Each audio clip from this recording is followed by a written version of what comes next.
วิทยุแห่งประเทศไทยให้ความรู้คู่ความสุขคุณกำลังฟังสถานีวิทยุกระจายเสียงแห่งประเทศไทยจังหวัดลำปาง FM 97 MHz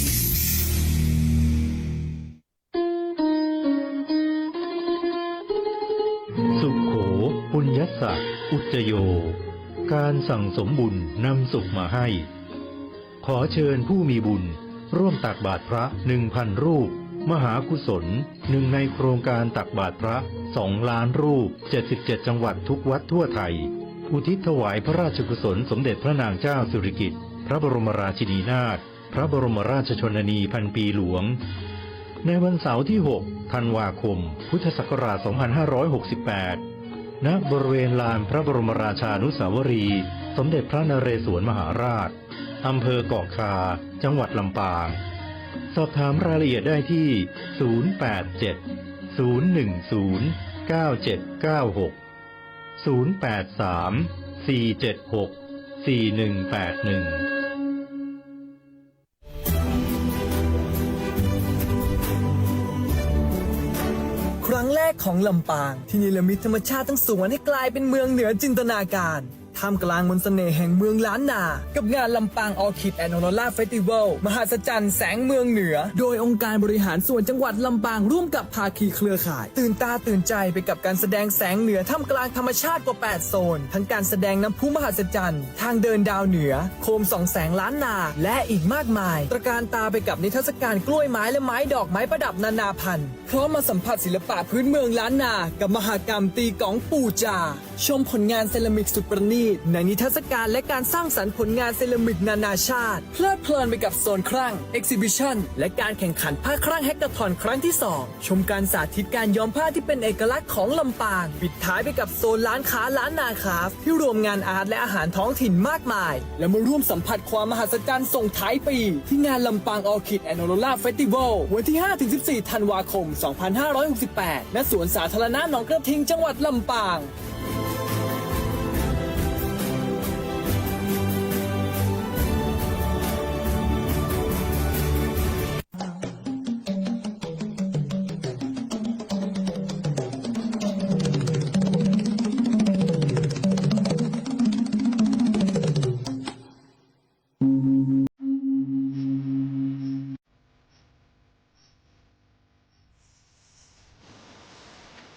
ลำปางยุคใหม่โปร่งใสสร้างสรรค์เท่าทันเท่าเทียมองค์การบริหารส่วนจังหวัดลำปางขอต้อนรับทุกท่านเข้าสู่รายการง่วมกึดง่วมใจก้าวไปกับอบจ.ลำปางโดยดีเจหนิงสุชาดา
สวัสดีเจ้าต้อนรับทุกท่านเข้าสู่รายการโฮมคือโฮมใจก้าวไปกับอบจ.ลำปางคุณผู้ฟังอยู่กับพระเจ้านุ่งหญิงสุชาดาเจ้าอยู่เป็นเพื่อนกันตอนนี้เหมือนเก้าเหมือนเคยเลย5 โมงไปไปจนถึง6 โมงแมลงเฮามีนัดกันตีสวทลำปาง FM 97 เมกะเฮิรตซ์ช่วงนี้นะเจ้าอากาศเปลี่ยนแปลงเรามาระวังให้เป็นพิเศษตัวกันแล้วกันนะเจ้าหลายคนเป็นหวัดเป็นไอหลายคนนะเจ้าบอกว่านึกว่ามันเจ้าบ่หนาวขนาดนี้นะเจ้าผ้าห่มบีก็ยังไม่ได้ออกมาตากมาซักกำเตือนลูกนี้อีนะเจ้าเอาอีบอประชาสัมพันธ์เลยเป็นห่วงเป็นใยกันตัดนี้นะเจ้าไผตี้เก็บผ้าห่มไว้อีนะเจ้าเสื้อกันหนาวหนาวไว้เอาออกมาซักเหี่ยเรียบร้อยใส่น้ำยาปรับผ้านุ่มหอมๆตากแดดแห้งๆเหี่ยมันตึงหอมมะคุณผู้ฟังหอมสะอาดเชื้อโรคนี่มันตึงตายหมดนาแดดมันฮ้อนนะเจ้าเนาะเพราะฉะนั้นช่วงนี้นะเจ้าเอาผ้าห่มเสื้อกันหนาวมาซักเรียบร้อยเลยนะเจ้ารวมไปถึงหมวกต่างๆแหมคุณผู้ฟังเจ้าเนาะก็ประชาสัมพันธ์เป็นห่วงเป็นใยกันตัดนี้กับรายการโฮมคือโฮมใจก้าวไปกับอบจ.ลำปางนะเจ้าเนาะหลายปื้นตีหมอกลงหนางามขนาดเลยนะเจ้าทุกอำเภอของจังหวัดลำปางต้องบอกเลยว่าปกคลุมไปด้วยสายหมอกในตอนเจ้าแต่ว่าตอนแม่ตอนคุณผู้ฟังเจ้ากับอากาศร้อนเหมือนกันเนอะแดดกระแหงพอสมควรเหมือนกันก็ต้องระมัดระวังให้เป็นพิเศษในเรื่องของสุขภาพของหลายคนนะเจ้าตีพักผ่อนน้อยอีนะเจ้าเนาะกินอาหารบ่ครบ5 หมู่บ่ได้ออกกำลังกายอันเนี้ยมันก็จะป่วยง่ายคุณผู้ฟังเจ้าเพราะฉะนั้นถ้าหากว่าคุณปรับเปลี่ยนพฤติกรรมพักผ่อนให้เพียงพอกินอาหารครบ5 หมู่ออกกำลังกายเป็นสม่ำเสมอเหมาะสมกับวัยของตัวเก่าสมรรถนะร่างกายของตัวเก่าอีนะบ่ใช่ว่าหันเปิ้นออกนักเฮาก็ออกยังเปิ้นหันเปิ้น6 10 กิโล20 กิโลเฮาก็6ยังเปิ้น10 กิโล20 กิโลอีกก็บ่ใจต้องดูแหงตัวเก่าและกำลังตัวเก่าอายุตัวเก่าตัวนะเจ้าบางคนบอกว่าเป็นหยังเปื้อนปีอายุเต่าปีเลยมันวิ่งขนาดเลยน้องหนิงไปวิ่งมาราธอนสปาสเปดอันนั่นเปิ้นวิ่งเป็นประจำแต่เขาเนี่ยเมินเซินไหนวิ่งเหือเตื้ออีนะเจ้าเนาะอันนี้มันก็เป็นอันตรายได้เพราะฉะนั้นก็ต้องดูสภาพร่างกายของตัวเก่าตัวให้คุณผู้ฟังเจ้าเป็นห่วงเป็นใยมาแต้หนาและตีสำคัญกินน้ำอย่างน้อย 8-10 แก้วถ้าวันไหนตีห้อนแก่ๆรู้สึกกระหายน้ำอยากกินน้ำก้อยๆจิบกินน้ำอุณหภูมิห้องคุณผู้ฟังเจ้าเนาะเป็นห่วงเป็นใยอย่างใดแล้วนะเจ้ารายการโฮมคือโฮมใจก้าวไปกับอบจ.ลำปางมีความปรารถนาดีและอยากประชาสัมพันธ์ย่ำเตือนให้กับทุกๆท่านบดีละเลยสุขภาพของตัวเก่าคุณผู้ฟังหันนักข่าวช่อง8ดังก็น้องนาดปงนาเจ้าตีนักข่าวเป็นห้องกันนาเจ้าโดยเฉพาะคุณพุทธอภิวันนาเจ้าแล้วก็น้องไอซ์นาเจ้ารวมไปถึงจิตดีนาเจ้าเป็นก็จะห้องว่านัดปงแล้วก็นักข่าวสายข่าวกุฏิเชื่อว่ามีปีๆน้องๆสื่อมวลชนจังหวัดลำปางหลายคนรู้จักเป็นอย่างดีเพราะว่าหลายคนในพื้นที่เป็นแหล่งข่าวให้กับน้องนัดปงนี่กันตึงนั่นนะเจ้าหันก็เปิ้นอยู่ดีๆเปิ้นก็ลับไปเลยอะร่างกายบ่ได้บอกการเจ็บป่วยใดๆทั้งสิ้นยะการตามปกติสดชื่นยังปกติเลยจัดรายการตามปกติหลายคนติไปพอไลฟ์ของคุณพูดน้องไอซ์แล้วก็น้องนาดโปงเนี่ยก็จะฮู้ว่าเปิ้นมีร่างกายที่ปกติมากนะเจ้ารายการพูดทอล์กที่เปิ้นได้ออกสื่อต่าง Facebook แล้วก็ต่างไลฟ์หลายๆตีนะเจ้าเนาะก็จะได้เห็นว่าสุขภาพของเปิ้นปกติแต่ว่าอยู่ดีๆรับไปหมอหลายตีนะเจ้าเปิ้นเตือนมาเป็นภัยเงียบนะเจ้าทุกท่านก็ต้องระมัดระวังตัวนะเจ้าเนาะอย่างน้อยกินน้ำคุณผู้ฟังเจ้าเพราะว่าเลือดนืดนี่ก็สำคัญเหมือนกันนะเจ้าเนาะก็กินน้ำมันจะได้ลดภาวะเลือดนืดได้ถ้าลดภาวะเลือดนืดได้นะเจ้าร่างกายของเขามันก็จะมีการสูบฉีดของเลือดตามปกตินะเจ้าร่างกายเขาก็จะเป็นปกติแล้วถ้าสมมุติเรามีภาวะเลือดนืดเอาล่ะก็เดี๋ยวจะไขมันตามมาคุณผู้ฟังเจ้าไขมันในเส้นเลือดอย่าให้ร่างกายเป็นโรคนะเจ้าทางเดินอาหารมีสปาสเปดนะคุณผู้ฟังนะเจ้าเนาะพิษภัยของมันนะเจ้ารวมไปถึงเป็นสโตรกตัวนะเจ้าอันนี้ก็บ่อยากให้เกิดขึ้นกับไผสักคนนะคุณผู้ฟังเจ้าแม้กระทั่งตัวหนิงเนี่ยช่วงนี้ต้องบอกเลยว่าบอกค่อยได้รับมันตึงบ่รับคุณผู้ฟังตื่นมาเที่ยงคืนเนี่ยไปรับแหมกรรมกุปุณะตี4อีนะเจ้าเนาะตื่นทำกรรมกับมันยะการเนี่ยมันยะเฮิรนร่างกายพักผ่อนน้อยคุณผู้ฟังเจ้าสมองนี่ก็กึดอย่างบาตานนะช่วงนี้นะเจ้าเพราะฉะนั้นออกกำลังกายอย่างสม่ำเสมอนะเจ้ากินน้ำอย่างน้อย 8-10 แก้วนะเจ้าเนาะลดภาวะเลือดนืดได้แล้วก็กินอาหารที่ครบ5 หมู่ที่สำคัญพักผ่อนให้เพียงพอ นอนหลับพักผ่อนให้เพียงพอนะเจ้าเนาะถ้าสมมุติว่านอนหลับบ่ได้อยังน้องหนิงเนี่ยต้องไปหาหมอเจ้าปรึกษาหมอได้เลยนะเจ้าสตรีวัยทองนะเจ้าสุภาพบุรุษกับวัยทองได้นะเจ้าก็สามารถไปปรึกษาหมอนะเจ้าเนี่ยจะใดตอนนี้นอนบ่หลับยังใดก็คุณหมอเปิ้นก็จะมีทางออกให้กับเฮาเปิ้นมียาให้คุณผู้ฟังเจ้าเนาะอันนี้ก็เป็นห่วงเป็นใยกันแต่ในเรื่องของสุขภาพแล้วก็วันนี้เจ้ากับรายการโฮมขึ้นโฮมใจก้าวไปกับอบจ.ลำปางเองก็มีเรื่องราวข่าวสารที่น่าสนใจนักหลายเลยโดยเฉพาะติดใกล้จะถึงนี่นะเจ้ากับลำปางออร์คิดแอนด์ออโรราเฟสติวัลนะเจ้าซึ่งจะจัดขึ้น 5-14 ธันวาคม 2568 นี่ณสวนสาธารณะหนองกระติง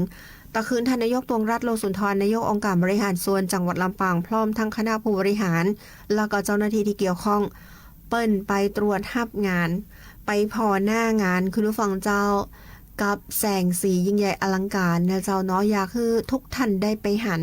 นะเจ้าวันนี้นุก็จะเอาเรื่องราวดีๆที่มาเล่าสู่กันฟังแล้วก็ได้ยินจากปากท่านนายกตวงรัฐโลสุนทรนายกองค์การบริหารส่วนจังหวัดลำปางเลยนะเจ้าเชิญชวนทุกท่านไปแอล 5-14 นี่กับงานลำปางออร์คิดแอนด์ออโรราเฟสติวัล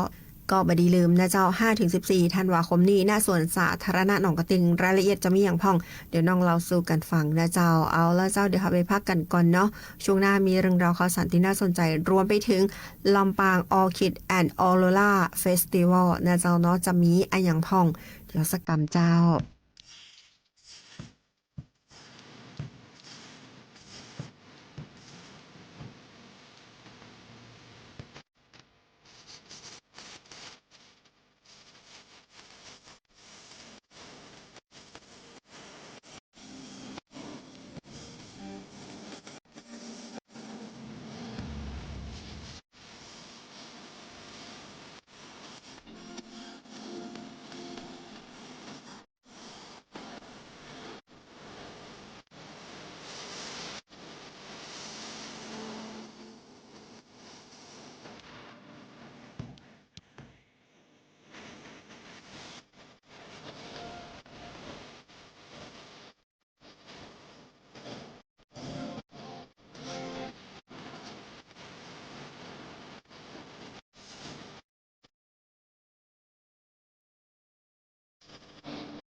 ศักดิ์อุจโยการสั่งสมบุญนำสุขมาให้ขอเชิญผู้มีบุญร่วมตักบาตรพระ 1,000 รูปมหากุศลหนึ่งในโครงการตักบาตรพระ 2 ล้านรูป 77 จังหวัดทุกวัดทั่วไทยอุทิศถวายพระราชกุศลสมเด็จพระนางเจ้าสิริกิติ์พระบรมราชินีนาถพระบรมราชชนนีพันปีหลวงในวันเสาร์ที่ 6 ธันวาคม พุทธศักราช 2568 ณ บริเวณลานพระบรมราชานุสาวรีย์สมเด็จพระนเรศวรมหาราชอำเภอเกาะคาจังหวัดลำปางสอบถามรายละเอียดได้ที่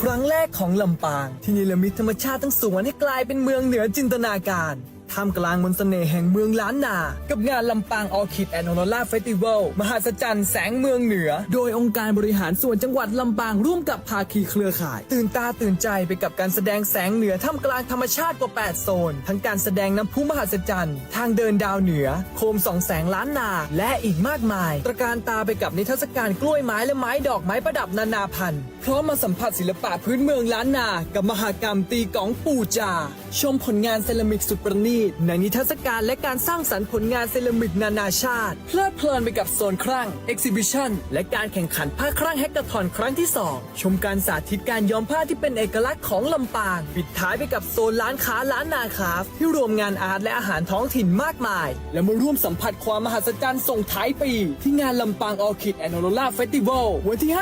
5-14 ธันวาคม 2568 ณ สวนสาธารณะหนองกระทิงจังหวัดลำปาง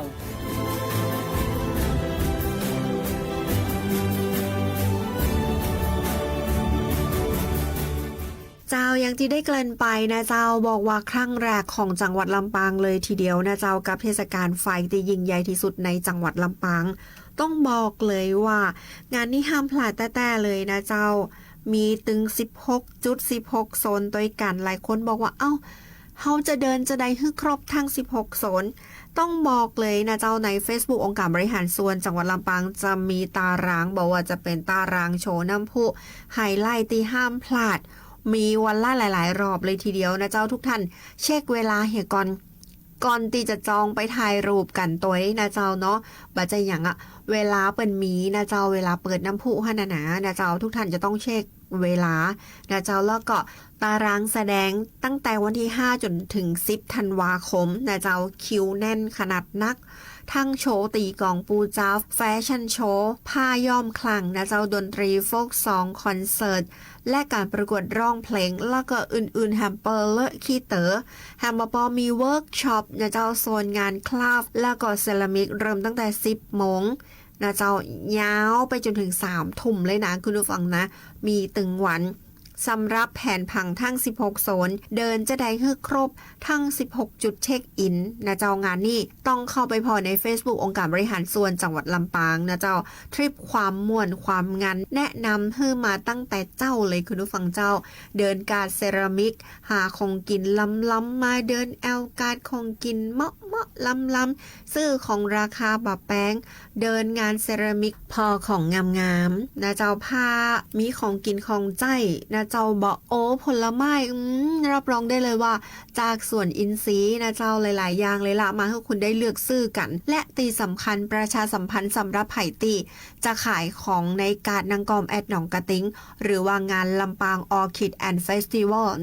2026นะเจ้าสามารถลงจองนะเจ้า QR code เราจะแปะไว้ตี Facebook อบจ.ลำปางสามารถสแกน QR code เข้าไปกรอกแบบฟอร์มได้เลยนะเจ้าว่าท่านเป็นไผ่จากที่ไหนตั้งใดอีนายเจ้าเนาะเอาของอย่างมาจำหน่ายเปิ้นจะมีรายละเอียดให้ทุกท่านกรอกพร้อมเบอร์ติดต่อกลับนะเจ้างานนี้ห้ามพลาดเด็ดขาดนะเจ้าปอก้าแม่ขายน้องขอประชาสัมพันธ์ตัวนะเจ้านอกจากประชาสัมพันธ์งานแล้วปอก้าแม่ขายต่างๆอยากจะไปขายงานนี้ห้ามพลาดนะเจ้า 5-14 ธันวาคมนี้ตีส่วนสาธารณะหนองกระติงสามารถเข้าไปสแกน QR Code ใน Facebook อบจ.ลำปางย้ำว่าใน Facebook อบจ.ลำปางจะแปะลิงก์ไป ประกาศผู้ขายของในงาน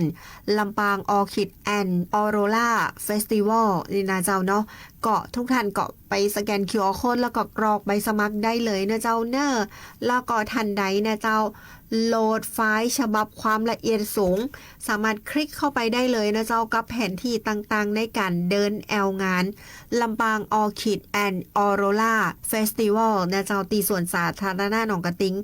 5-14 นี่เข้าไปคลิกได้เลยนะเจ้าดูแผนที่ได้เลยว่า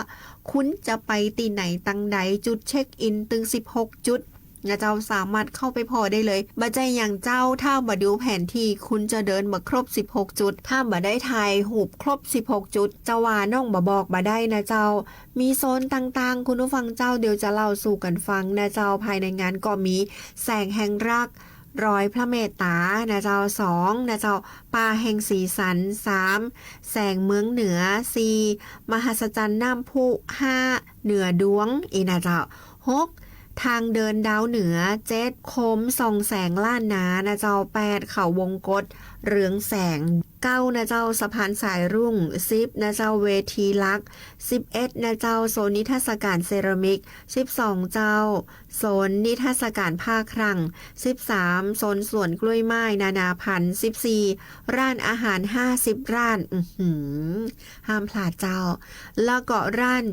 Art and Craft นะเจ้า50ร้านนะเจ้ารวมไปถึงจุดที่16ก็คือห้องน้ำนะเจ้านอกจากนั้นคุณผู้ฟังย่ำวันศุกร์ที่5ธันวาคมเจ้าเริ่มตั้งแต่บ่ายโมงจนถึง4โมงนะเจ้าการแสดงตีกลองปูจานะเจ้า4โมง15นาทีการขับร้องเพลงพระราชนิพนธ์นะเจ้าการบรรเลงดนตรีปื้นบ้านล้านนาการบรรเลงเพลงพระราชนิพนธ์และเพลงไทยรวมสมัย 17:30 นาทีเป็นพิธีเปิดคุณผู้ฟังเจ้า2 ทุ่มนะเจ้าการแสดงแฟชั่นโชว์ผ้าย้อมคลังชุดกล่องปูจาผ้าย้อมคลังสร้างสรรค์เมืองลำปาง2 ทุ่มเกิงนะเจ้าการขับเคลื่อนร้องเพลงจากศิลปินและเยาวชนจังหวัดลำปางงานนี้ห้ามพลาดนี่เฉพาะวันศุกร์ที่5ธันวาคมต่ออันเนี่ยเจ้าอันนี้เป็นน้ำจิ้มเดี๋ยววันต่างๆเดี๋ยวน้องจะมาเล่าสู่คุณผู้ฟังได้รับฟังกันในแต่ละวันคุณผู้ฟังเจ้าต้องบอกเลยว่าคุณจะต้องไปเช็คอินทั้ง16 จุดคือครบนะเจ้าเข้าไปพอผังได้เลยคุณผู้ฟังเจ้าใน Facebook องค์การบริหารส่วนจังหวัดลำปางว่าผังอยู่ที่ไหนอย่างเช่นร้านอาหาร50ร้านน่ะเปิ้นอยู่ที่ใดกันอีนาเจ้าเนาะคุณจะได้บ่เสียเวลาเพราะว่าถ้าคุณมีผังอยู่ในมือนะเจ้าถ่ายรูปไว้ในโทรศัพท์มือถือคุณอีนาเจ้าไปโหลดใน Facebook อบจ.ลำปางให้นะเจ้ากับผังการเดินแอลงานนะเจ้า 5-14 ธันวาคมนี้กับงานลำปางออคิดแอนด์ออโรราเฟสติวัลนะเจ้าเนาะงานนี้ห้ามพลาดเด็ดขาดที่สวนสาธารณะหนองกระติงนะเจ้าห้ามพลาดครั้งแรกของลำปางเลยนะเจ้ากับเทศกาลไฟที่ยิ่งใหญ่อลังการนะเจ้าในครั้งแรกของจังหวัดลำปางคุณผู้ฟังห้ามพลาดเด็ดขาด 5-14 ธันวาคมนี้ณสวนสาธารณะหนองกระติงโดยองค์การบริหารส่วนจังหวัดลำปางเจ้าเอาละเจ้าเดี๋ยวเราไปพักกันก่อนเดี๋ยวช่วงหน้าต้องมีเรื่องราวข่าวสารที่น่าสนใจมาเล่าสู่คุณผู้ฟังได้ฟังกันเจ้า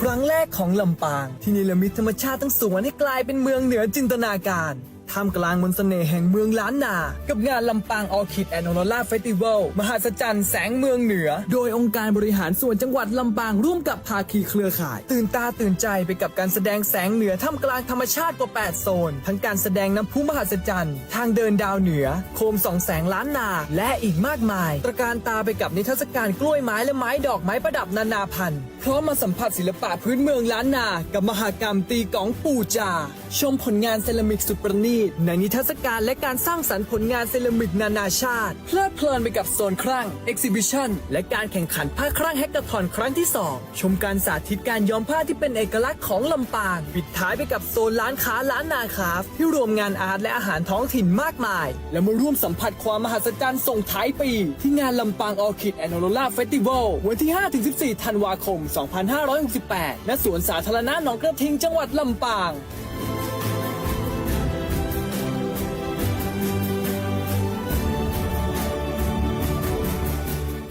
สวัสดีค่ะ วันนี้ก็พาทีมงานอบจ.ลำปางนะคะมาตรวจความพร้อมของการทำกิจกรรมต่างๆในงานลำปาง Orchid and Aurora Festival 2025 นะคะซึ่งจะจัดขึ้นในวันที่ 5 ธันวาถึงวันที่ 14 ธันวาคมที่จะถึงนี้นะคะก็เท่าที่ดูความพร้อมตอนนี้ 80% แล้วนะคะดอกไม้ติดตั้งเกือบเรียบร้อยแล้วถ้ามาช่วงกลางวันจะสวยมากเลยเสียดายว่าวันนี้นายกมีเวลาช่วงเย็นก็เลยต้องมาช่วงเย็นมาดูงานนะคะแต่ว่าเท่าที่เห็นเนี่ยเป็นดอกไม้ดอกฟาแลนดอกกล้วยไม้ซึ่งมีความสวยงามมากนะคะแล้วก็มีการจัดกิจกรรมจัดโซนนิ่งอยู่ข้างในก็อยากจะให้พี่น้องชาวลำปางและพี่น้องทั่วประเทศนะคะที่ได้ฟังคลิปนี้อยู่มาเที่ยวชมกันนะคะนอกจากโซนกล้วยไม้ที่เรามีแล้วเรายังมีโซนสำคัญไฮไลท์ก็คือโซนที่เป็นแสงเหนือนะคะปรากฏการณ์แสงเหนือครั้งแรกของจังหวัดลำปางของภูมิภาคเหนือก็ว่าได้นะคะจะเกิดขึ้นที่สวนสาธารณะหนองกระทิงก็เชิญชวนทุกท่านมาเยี่ยมชมกันนะคะนอกจากโซนแสงเหนือซึ่งถือว่าเป็นไฮไลท์ของงานแล้วยังมีอีก7โซนนะคะเป็นเรื่องของไฟแสงสีและเสียงมีน้ำพุดนตรีด้วยอันนี้ต้องขอฝากเลยนะคะว่าน่าสนใจมากๆนะคะวันนี้ความพร้อมใกล้แล้วเหลืออีก3วันนะคะก็นับถอยหลังเชิญชวนพี่น้องชาวลำปางและนักท่องเที่ยวผู้ที่สนใจทุกท่านมาเยี่ยมชมงานกันค่ะ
ประชาสัมพันธ์นะเจ้ากับเรื่องราวข่าวนี้นะเจ้าต้องขอเชิญชวนทุกท่านนะเจ้าห่วมตักบาตร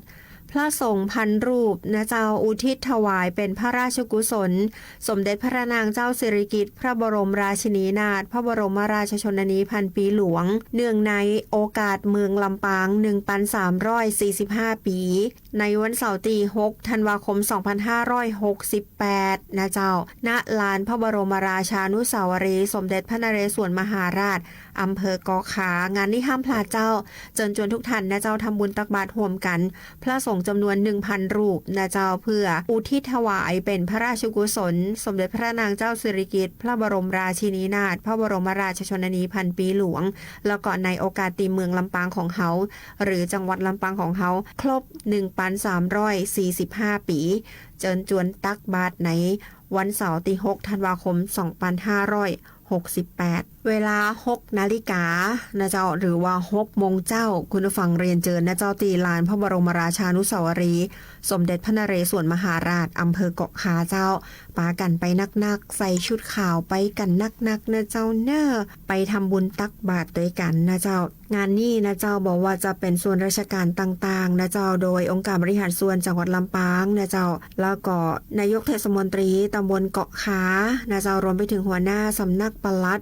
สำนักงานพระพุทธศาสนาจังหวัดลำปางวัฒนธรรมจังหวัดลำปางโรงพยาบาลเกาะขาวิทยาลัยเทคนิคนครลำปางสถานีตำรวจภูธรเกาะขากำนันตำบลศาลานะเจ้าตัวแทนประธานชมรมกำนันผู้ใหญ่บ้านนะเจ้าเนาะรวมไปถึงสมาคมรวมใจไทยลำปางคุณกสินวัฒน์ศรีสุรยมาศนายกสมาคมสร้างสรรค์ไทยและกัลยาณมิตรลำปางนะเจ้าวันได้ประชุมกันแล้วก็ขอเชิญชวนทุกท่านมาทำบุญพร้อมเพรียงกันนะเจ้าเนาะก็ห้ามพลาดเด็ดขาดนะเจ้าเนาะก็บ่ดีลืมนะเจ้าเนอว วันเสาร์ที่ 6 ธันวาคม 2568 ณ ลานพระบรมราชานุสาวรีย์สมเด็จพระนเรศวรมหาราชเจ้า สุขโขปุญญสัตอุจโย การสั่งสมบุญนำสุขมาให้ ขอเชิญผู้มีบุญร่วมตักบาตรพระ 1,000 รูป มหากุศลหนึ่งในโครงการตักบาตรพระ 2 ล้านรูป 77 จังหวัดทุกวัดทั่วไทย อุทิศถวายพระราชกุศลสมเด็จพระนางเจ้าสิริกิติ์พระบรมราชินีนาถพระบรมราชชนนีพันปีหลวงในวันเสาร์ที่ 6 ธันวาคม พุทธศักราช 2568 ณ บริเวณลานพระบรมราชานุสาวรีย์สมเด็จพระนเรศวรมหาราช อำเภอเกาะคา จังหวัดลำปาง สอบถามรายละเอียดได้ที่ 087 010 9796 083 476 4181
เจ้าสำหรับแฟนรายการหลายๆท่านเลยนะเจ้าบอกว่าปีไปกินกาแฟตีไวท์ทรอคาเฟ่แล้วน้องหนิงอีนะเจ้าลำดีน้องแล้วก็บะแปงตัวขนมกะลำอีนะเจ้าเรียนเจิญถ้าจะได้แล้วนะเจ้าฝากถ่ายรูป แชร์ไปให้เปื่อนๆทุกท่านได้รับรู้รับทราบตัวนะเจ้ามาแอลลำปางแล้วต้องมาแอลตีลำปางเกตเวย์นะเจ้ามีกาแฟล้ำๆนะเจ้าตีต้องบอกเลยว่าเป็นกาแฟจากผู้ปลูกส่งตรงถึงผู้ดื่มเลยทันทีคุณผู้ฟังเจ้าทันตีฮู้เป็นอย่างดีว่ากาแฟแม่แจ่มบ้านเฮาตีแจซ่อนเมืองปานผู้หนาคุณผู้ฟังเจ้าก็จะฮู้ว่าเป็นกาแฟตีหลายๆคนนะเจ้าโดยเฉพาะต่างชาติเปิ้นชื่นชอบมากๆว่าเป็นกาแฟตีดีเยี่ยมเลยทีเดียวแล้วก็เกษตรกรจากตะกอนนี่บ่มีตีจำหน่ายคนก็บ่ค่อยฮู้จักแต่ฝรั่งเปิ้นมีโอกาสได้จิ้มแล้วเปิ้นว่าล้ำคุณผู้ฟังเจ้าเพราะฉะนั้นตั้งแต่บัดนั้นจนถึงบัดเดียวนี้นาเจ้าเขาก็ได้เจิญผู้ปลูกกาแฟนาเจ้ามาจำหน่ายที่การนางกอมแอดหนองกระติ้งคุณผู้ฟังเจ้าแล้วก็ย่างคนฮู้จักนักขึ้นคุณผู้ฟังเจ้าด้วยเหตุนี้เปิ้นถึงมีต้นทุนในการทำแพ็กเกจจิ้งต่างๆนะเจ้ารวมไปถึงองค์การบริหารส่วนจังหวัดลำปางเข้าไปสนับสนุนการผลิตการพัฒนาศักยภาพนะเจ้าว่าเขาจะย่าจะได้กาแฟเขาถึงได้มาตรฐานและกาแฟของเขาถึงมีแพ็กเกจจิ้งที่สวยงามสะอาดปลอดภัยได้มาตรฐานนะเจ้าได้ฮื้อผู้ตีปลูกกาแฟได้มาอบรมที่องค์การบริหารส่วนจังหวัดลำปางเพื่อเพิ่มศักยภาพหลังจากนั้นมาคุณผู้ฟังเจ้าพี่น้องประชาชนเป็นซื้อกาแฟของเจ้าบ้านแม่แจ่มเนี่ยไปกินนะเจ้าแล้วก็ไปขายทำโมสั่งคนสั่งครั้งย่าให้คนฮู้จักนักขึ้นตั้งแต่หั่นมาเปิ้นก็มีการผลิตแล้วก็พัฒนารูปแบบแพคเกจจิ้งกันนักขึ้นมาจำหน่ายตีร้านกาแฟไวท์ทรอคาเฟ่นี่นักขึ้นเลยนะถ้าคุณไปคุณกินกาแฟลำเนี่ยสามารถซื้อกาแฟนะเจ้าจากผู้ผลิตผู้ปลูกเลยถึงมือเฮาโดยตีบะแปงแล้วก็เป็นกาแฟคุณภาพเกรดพรีเมียมนะเจ้าถ้าอย่างใดแล้วก็เรียนเชิญที่ไวท์ทรอคาเฟ่นะเจ้าดื่มแล้วกินแล้วมันล้ำซื้อไปฝากคนที่บ้านซื้อไปฝากคนที่เฮาฮักนะเจ้ากับกาแฟหลากหลายแต่เลยคุณชอบของยี่ห้อไหนเปิ้นก็จะบอกเป็นยังนะเจ้าเอาแบบใดแบบนี้จะมีอมเปรี้ยวหน่อยนึงแบบนี้บ่มีรสเปรี้ยวอย่างเงี้ยมันก็จะมีบอกข้างบนเลยนะตีไวท์ทรอคาเฟ่เลือกเอาได้เลยนะเจ้าและแฮมบะปอเจ้ามาตีลำปางเกตเวย์เลือกซื้อของพรีเมียมนะเจ้าเป็นสินค้าพรีเมียมของจังหวัดลำปางทั้ง13อำเภอตีลำปางพลาวได้เลยคุณผู้ฟังเจ้าเนาะอยากให้คุณผู้ฟังได้มาได้สัมผัสแล้วน้องฝากกดไลค์กดแชร์เพจของลำปางเกตเวย์และแฮมบะปอนะเจ้าสินค้าร้านไหนที่คุณชื่นชอบก็สามารถเข้าไปกดไลค์กดแชร์ได้นะเจ้าเนาะอันนี้ก็ถือได้ว่าเป็นเรื่องราวดีๆที่เขาต้องช่วยกันคุณผู้ฟังเจ้าแล้วก็ต้องขอบคุณปีสาวติเอิญหมาว่ากาแฟลำนุ่งหนิ่งแบบแปลงตัวอีนะเจ้าแล้วก็บรรยากาศก็ดีปีปาเปื่อนปีไปอีนะเจ้าโดยเฉพาะกาแฟน้ำส้มเกียงโน่ส้มเกลี้ยงเป็นว่าไอเนี่ยเจ้าติดหูแล้วก็ชื่นชอบกันขนาดนักไผ่ตีฟังน้องเนี่ยบ่ได้จิ้มเตือบ่ต้องเจือน้องเตือนะว่ามันล้ำคุณผู้ฟังไปจิ้มพอเห็ดก่อนความหอมกลุ่นของกาแฟผสมกับรสชาติของส้มเกลี้ยงเมืองเถินส้มเกลี้ยงแม่พริกคุณผู้ฟังเจ้ามันตึงเหมาะคุณผู้ฟังนะเป็นหวานธรรมชาติของส้มเกลี้ยงปราศจากน้ำตาลและไขมันทรานใดๆเลยมาเต้าเจ้ามาจิ้มพอ10ปากว่าบะเต้าทหาร10ทหารบะเต้าลองได้จิ้มคนเดียวแล้วกับบะแปงตัวเรียนเจิญนะเจ้าติไวท์ทรอคาเฟ่นะเจ้ากาแฟที่ต้องบอกว่าเพิ่มความประทับใจในรสชาติและการบริการบาริสต้าของเขาเป็นผู้สูงอายุที่ทุกคนหาชมได้ในลำปางบ่ต้องไปไกลถึงญี่ปุ่นนะเจ้าก็เรียนเชิญไวท์ทรอคาเฟ่นะเจ้าแล้วก็ตีลำปางเกตเวย์มีสถานที่เรียนรู้น้องๆนักเรียนนักศึกษาหรือว่าทุกท่านสามารถมาชมนะเจ้ามาแอลมาพอนะเจ้าพระบรมราชานุสาวรีย์สมเด็จพระนเรศวรมหาราชหรือจะเป็นเส้นทางการท่องเที่ยวต่างๆนะเจ้าเนาะก็สามารถเข้ามาพอได้อย่างเช่นวันนี้เจ้า3ธันวาคม2568คณะศึกษาดูงานจากครูและก็นักเรียนโรงเรียนเถินวิทยากว่า200คนเจ้าได้ทัศนศึกษาแหล่งเรียนรู้นอกสถานที่ณลำปางเกตเวย์พื้นที่สำคัญด้านการเรียนรู้และวัฒนธรรมตั้งอยู่ติดกับลานพระบรมราชานุสาวรีย์สมเด็จพระนเรศวรมหาราชนะเจ้าก็ได้ศึกษาดูงานครั้งนี้น้องๆนักเรียนได้เยี่ยมชมแหล่งเรียนรู้ทั้ง4โซนของลำปางเกตเวย์นะเจ้าได้แก่ Heritage and Learning Hall อีนาเจ้าเนาะอาคารตีมีภูมิปัญญาและการเรียนรู้ตีนำเสนอเรื่องราวของลำปางผ่านนิทรรศการมีชีวิตพร้อมเป็นพื้นที่ให้ปราชญ์ชุมชนและผู้สูงอายุได้ถ่ายทอดองค์ความรู้สร้างรายได้แล้วก็สืบสานภูมิปัญญาท้องถิ่นเจ้าซองเจ้าลำปางพลาวอีนาเจ้าร้านลำปางพลาวเนี่ยเป็นพื้นที่แสดงจำหน่ายผลิตภัณฑ์ระดับพรีเมียมจากทั้ง13อำเภอสะท้อนเอกลักษณ์ความภาคภูมิใจและศักยภาพของชุมชนจังหวัดลำปางเจ้า 3. White Cafe นะเจ้าร้านกาแฟวัยเก่าเป็นร้านกาแฟต้นแบบตีให้ผู้สูงอายุ60 ปีถึง 80 ปีทำหน้าที่บาริสต้าและก็พนักงานบริการส่งเสริมคุณภาพชีวิตและก็สร้างรายได้และเสริมบทบาทผู้สูงอายุ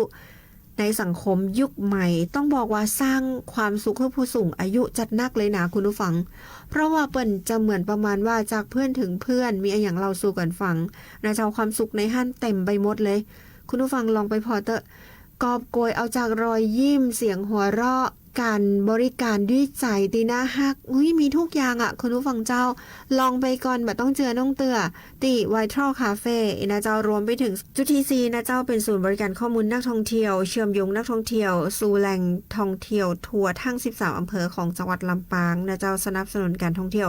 เชิงชุมชนและกระจายรายได้อย่างทั่วถึงนะเจ้าการศึกษาดูงาน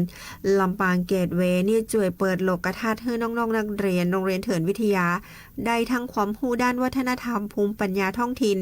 การพัฒนาคุณภาพชีวิตผู้สูงอายุไปจนถึงมิติด้านการท่องเที่ยวและเศรษฐกิจสร้างสรรค์อยากให้น้องๆนักเรียนได้รับประโยชน์อย่างรอบด้านและสามารถนำความรู้ไปต่อยอดในการเรียนรู้และก็พัฒนาตัวเก่าในอนาคตได้คุณผู้ฟังเจ้านี่คือเรื่องราวดีๆที่แลกเปลี่ยนบ่ว่าจะเป็นละอ่อนคนใหญ่ลองไปพอทีนี้มีนักกว่าที่คุณคิดมีนักกว่าที่น้องหนิงอู้ลำปางเกตเวย์พื้นที่สร้างสรรค์พื้นที่เฮียนฮู้ทางเศรษฐกิจและสังคมได้เป็นอย่างดีเลยคุณผู้ฟังเจ้ากับเรื่องราวตีน้องอยากเชิญชวนคุณผู้ฟังแม่แอลตีลำปางเกตเวย์อำเภอเกาะขาติดกับลานพระบรมราชานุสาวรีย์สมเด็จพระนเรศวรมหาราชอำเภอเกาะขาเนี่ยเจ้าเนอ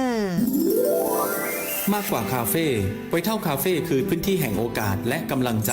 บรรยากาศดูอบอุ่นแล้วเขาเข้ามาแล้วมันรู้สึกสบายตาสบายใจเครื่องดื่มนี่ราคาเริ่มต้นก็40 บาทคุ้มมากเจ้าที่นี่ไวท์เทิลคาเฟ่น้องใหม่กับบาริสต้าวัยเก๋ามาลองชิมโกโก้ดูอร่อยเจ้ารับแขกต่างบ้านต่างเมืองกับป้ามาแอลได้นะเจ้ามีเบเกอรี่แล้วก็สถานที่ก็น่านั่งนะเจ้าเนาะไวท์เทิลคาเฟ่คือพื้นที่กลางในการแลกเปลี่ยนเรียนรู้ของผู้สูงวัยเปิดโอกาสให้ได้ฝึกอาชีพสร้างรายได้และส่งต่อแรงบันดาลใจสู่คนรุ่นใหม่น่ารักคือเป็นผู้สูงวัยที่แบบเปิ้นได้มาพัฒนาอาชีพตัวทำให้เปิ้นได้เห็นว่าเปิ้นยังมีศักยภาพอยู่ตัวชอบมากๆคือมีจุดเด่นในเรื่องของการกระตุ้นให้ผู้สูงวัยได้พัฒนาในการทำงานทำอาชีพยังได้อยู่ไวท์เทิลคาเฟ่ทุกวันคือการเริ่มต้นใหม่ที่ถูกเสิร์ฟด้วยหัวใจเปิดบริการทุกวันตั้งแต่เวลา 8 โมงเช้าถึง 4 โมงเย็นอยู่ในพื้นที่ลำปางเกตเวย์ลานหน้าพระบรมราชานุสาวรีย์สมเด็จพระนเรศวรมหาราชอำเภอเกาะคามาแอลลำปางเนี่ยแนะนำเลยให้มาไวท์เทิลคาเฟ่เจ้าบรรยากาศดีมากทุกคนรู้เป็นมิตรไวท์เทิลคาเฟ่พื้นที่ต้นแบบแห่งโอกาสและกำลังใจเจ้ามาถึงในช่วงนี้นะเจ้าเป็นข่าวฝากประชาสัมพันธ์นะเจ้าเทศบาลตำบลเมืองยาวรวมกับชมรมกำนันผู้ใหญ่บ้านตำบลเมืองยาวโรงพยาบาลส่งเสริมสุขภาพตำบลบ้านป่าเหียงโรงพยาบาลส่งเสริมสุขภาพตำบลบ้านเราโรงพยาบาลส่งเสริมสุขภาพตำบลบ้านเวียงใต้และภาคีเครือข่ายประชาชนในพื้นที่ตำบลแม่สันและตำบลเมืองยาวนะเจ้าขอเชิญชวนทุกท่านนะเจ้าไปวิ่งเมืองยาวคุณผู้ฟังเจ้าวิ่งเมืองยาววิ่งพิชิตชัยม่อนดอยโตนในวันอาทิตย์ที่28ธันวาคม2568ณสำนักปฏิบัติธรรมนครวังจำปาวัดป่าปงสนุกตำบลเมืองยาวอำเภอห้างชัดจังหวัดลำปางงานนี้เป็นมีวัตถุประสงค์ก็เพื่อจัดหาครุภัณฑ์และวัสดุทางการแพทย์ให้แก่ผู้ป่วยติดเตียงในเขตตำบลแม่สันและก็ตำบลเมืองยาวเช่นเตียงรถเข็นไม้ค้ำยันเจ้า2เจ้ากองทุนสวัสดิการในชุมชนโดยมอบหมายให้อสมและผู้นำชุมชนตำบลแม่สันและตำบลเมืองยาวดำเนินการเช่น การจัดหาชักโครกสำหรับผู้สูงอายุและผู้พิการที่ยากจนปรับปรุงสิ่งแวดล้อมการสนับสนุนของเยี่ยมบ้านผู้ป่วยติดเตียงผู้พิการที่ยากไร้นะเจ้าเช่นแพมเพิร์สข้าวสารอาหารนะเจ้าและของตีจำเป็น3เจ้าเป็นกองทุนพัฒนาในกิจกรรมอสม.ตำบลแม่สันและตำบลเมืองยาวทุกท่านนะเจ้าตีพลาดโอกาสสมัครนะเจ้าเนาะก็ไปรวมได้นะเจ้าไปรวมเชียร์แล้วก็ไปรวมงานวิ่งเมืองยาวพิชิตชัยหม่อนดอยโตนวันอาทิตย์ที่28ธันวาคม2568ณสำนักปฏิบัติธรรมนครวังจำปาวัดป่าปงสนุกตำบลเมืองยาวอำเภอห้างชัดจังหวัดลำปางกันนะเจ้างานนี้ได้บุญตัวได้สุขภาพตัวก็ขอเรียนเชิญทุกท่านพี่มรพสตทุกคนบอกว่าขอเชิญชวนนะเจ้าไปวิ่งกันวันนี้ยังตันอยู่นะคุณฟังลองไปสมัครพอนะเจ้าไผ่ติยังบักเกยได้ไปสมัครวิ่งเมืองยาวเตื้อบอกเลยว่าบรรยากาศช่วงนี้งามขนาดนะเจ้าและยิ่งช่วงเจ้านะเจ้าหมอกลงจัดดีนะเจ้าจะเริ่มวิ่งตั้งแต่ตี10คุณผู้ฟังเจ้ามีหลายกิจกรรมเลยทีเดียวเพราะฉะนั้นห้ามพลาดเด็ดขาดนะเจ้าเนอเจิญจวน28ธันวาคม2568ตี4เฮาป้ากันตีสำนักปฏิบัติธรรมนครวังจำปาวัดป่าปงสนุกตำบลเมืองยาวอำเภอห้างฉัตรจังหวัดลำปางนะเจ้างานนี้ไผ่จะไปวิ่ง5กิโลกานะเจ้าหรือว่ามินิมาราธอน10กิโลกานะเจ้าหรือว่าสมัคร VIP ได้ทุกระยะนะเจ้างานนี้ห้ามพลาดนะเจ้าเนาะไผ่ไปบีบของเปิ้นจัดงามเด้อเสื้อกับงามนะเจ้าเนาะก็สามารถติดต่อสอบถามได้นะเจ้าสำหรับวิ่งเมืองยาวนะเจ้ากำหนดการนะเจ้าเปิดรับสมัครตั้งแต่วันที่15พฤศจิกายนเป็นต้นมาละวันที่27ธันวาเจ้าเวลา 9:00 นถึง 4:00 นรับเสื้อและบีบนะเจ้าวันที่28ธันวาคม